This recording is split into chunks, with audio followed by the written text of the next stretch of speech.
Hello friends, welcome back to our channel Writing Talks, and today I am going to show you our teaching aids on agriculture. Here I have used a cardboard and three chart papers. So first I pasted the chart papers on this side of the cardboard. Likewise, this is the cardboard. I pasted them this side and divided the different types of agriculture practiced in India. First one is subsistence farming. I wrote the definition and where it is used, how characteristics of that, and then examples.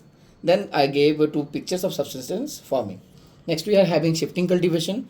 I wrote about the characteristics of shifting cultivation, and next I have given some pictures of shifting cultivation. This is the first page.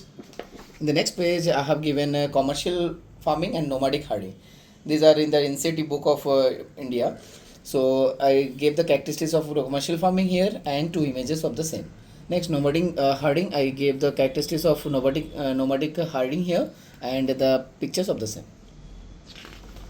Next, I divided the crops of India into three types: Rabi crops, Kharif crops, and Zaid crops. And accordingly, I gave the characteristics here with examples and some pictures of the same crop. Like in Rabi crops, we are having wheat, oat, almond, then mustard. In Kharif crop, we are having cotton, rice, sugarcane, and in Zaid crops, we are having different types of vegetables.